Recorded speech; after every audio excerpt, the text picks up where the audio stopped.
Welcome to the Leo.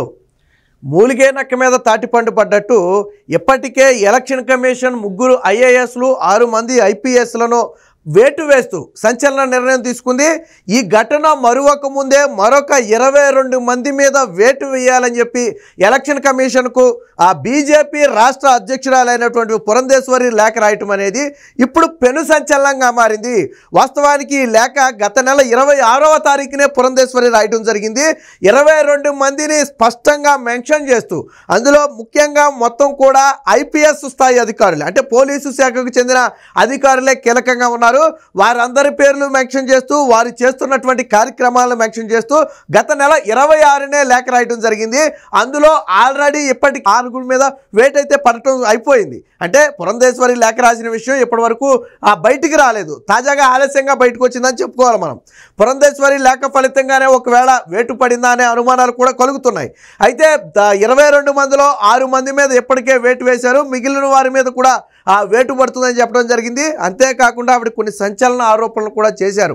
అలాగే ప్రస్తుత incharge డీజీపీగా ఉన్నటువంటి రాజేంద్రనాథ్ రెడ్డి కొన్ని ఫండ్స్ మింగేశారని, అలాగే ఇంటెలిజెన్స్ చీఫ్కి ఎన్నికలకు సంబంధించి మేనేజ్మెంట్ కోసం కోట్ల రూపాయల డబ్బు ఇచ్చారని, రిషాంత్ రెడ్డి ద్వారా ఫోన్ ట్యాపింగ్కి పాల్పడ్డారని ఆవిడ స్పష్టమైన ఆరోపణలు చేశారు.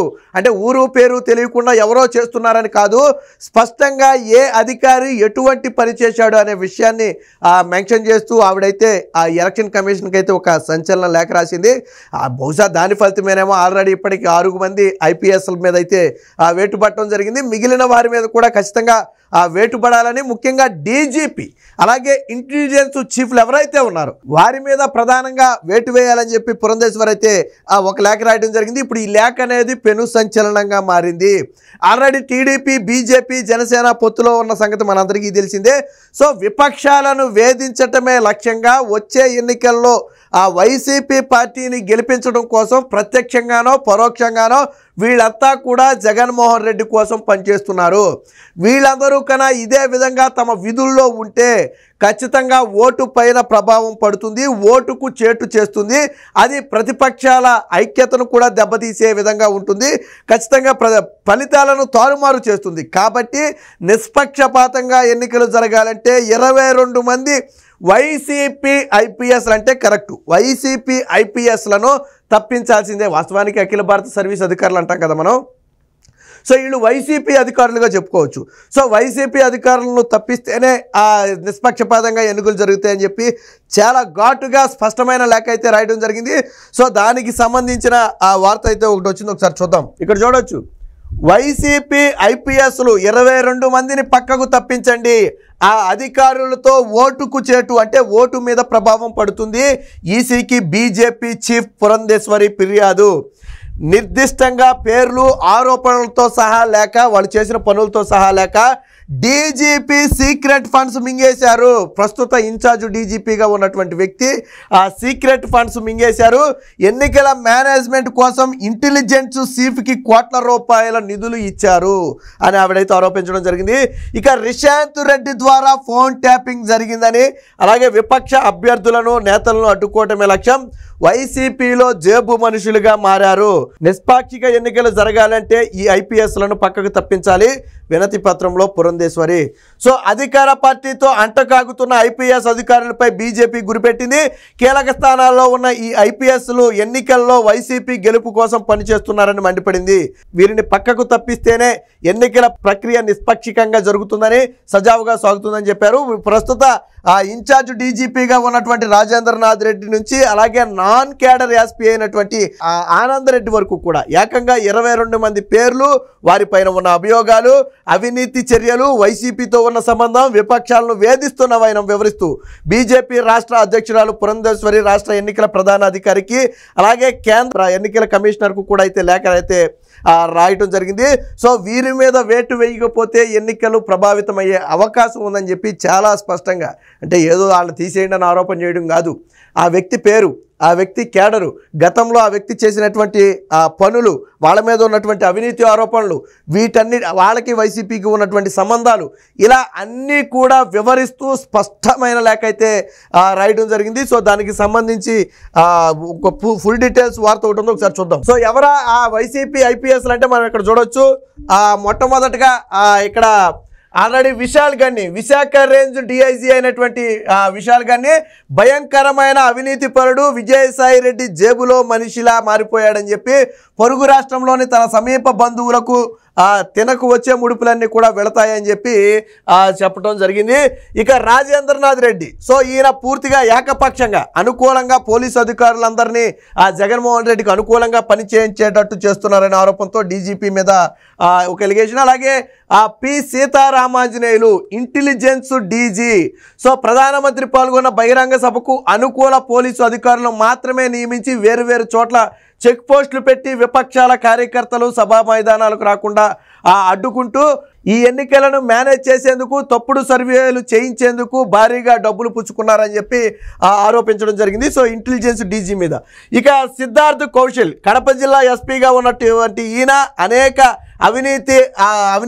భారీ అవినీతికి పాల్పడినట్టుగాను, అలాగే సీఎం జగన్ తన సొంత జిల్లా కడపలో నియమించారని చెప్పి వైసీపీ ఎంపీలు మిథున్ రెడ్డి, అవినాష్ రెడ్డి ఇప్పటికే ఈయనకు డబ్బులు ఇచ్చారని, ఆ డబ్బులు దుబాయ్లోని బినామీ ఖాతాలో డిపాజిట్ చేశారని చెప్పి, అలాగే వివేక హత్య వల్ల వచ్చిన ప్రతికూల పరిస్థితులను, ఓటర్లను శాంతియుతంగా ఓటు హక్కు వినియోగించుకునే అవకాశం లేకుండా చేసే అవకాశం ఉందని చెప్పి మెన్షన్ చేయడం జరిగింది. ఇక జాషువా ఆల్రెడీ ఈయన మీద అయితే వేట అయితే పడిపోయింది, మనందరికీ తెలుసు.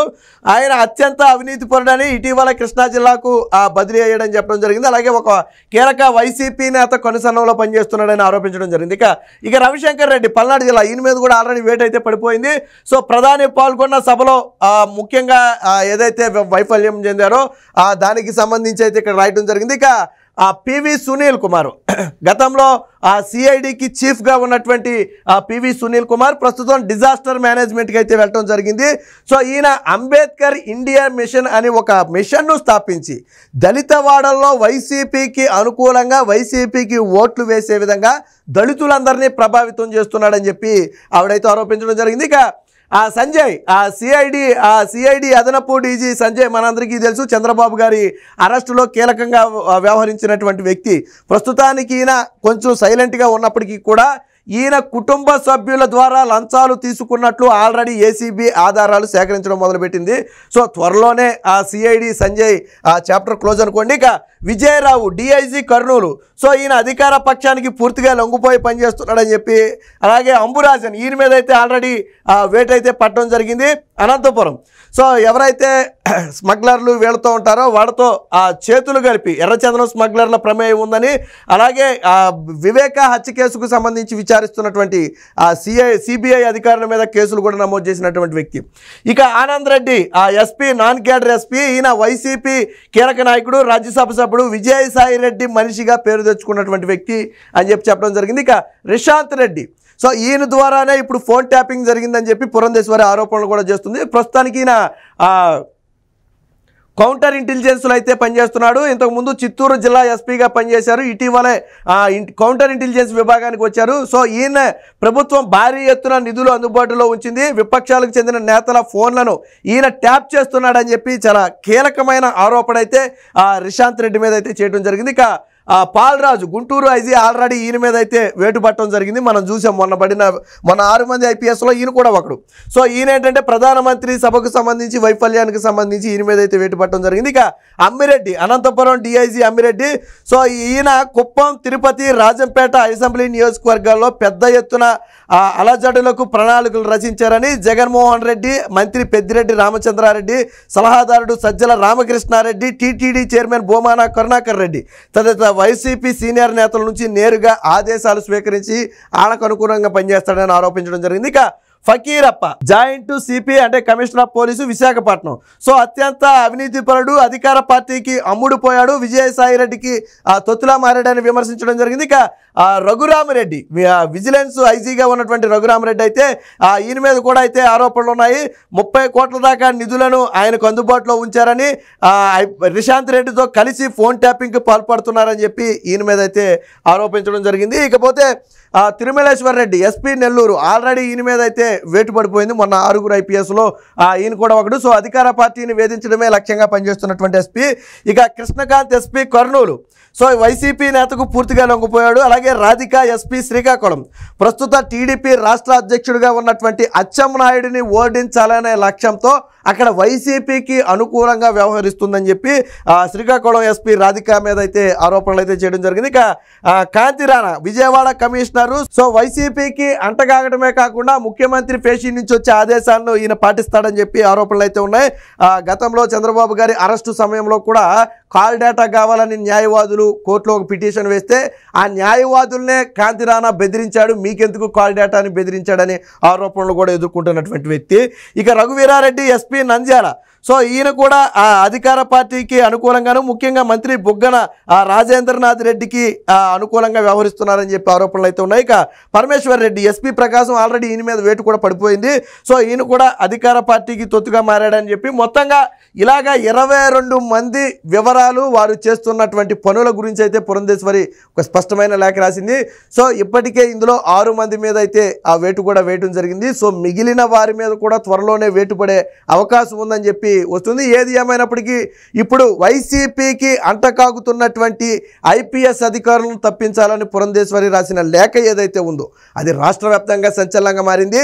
తదుపరి వేటు డీజీపీ దగ్గర మొదలు పెడితే ఇంటెలిజెన్స్ ఐజీ దాకా అందరి మీద కూడా వేటు పడుతుంది. దాదాపుగా ఇప్పుడు పేర్కొన్నటువంటి ఎస్పీలు కానివ్వండి, లేదా DIGలు కానివ్వండి, ఇతర విభాగాల్లో పనిచేసే అధికారులు కానివ్వండి, వీరందరి మీద ఎలక్షన్ కమిషన్ వేటు వేస్తుందని చెప్పి ఊహాగానాలు అయితే వస్తున్నాయి. మరి ఈ లేఖ మీద ఎలక్షన్ కమిషన్ ఎటువంటి నిర్ణయం తీసుకుంటుందో వేచి చూడాలి.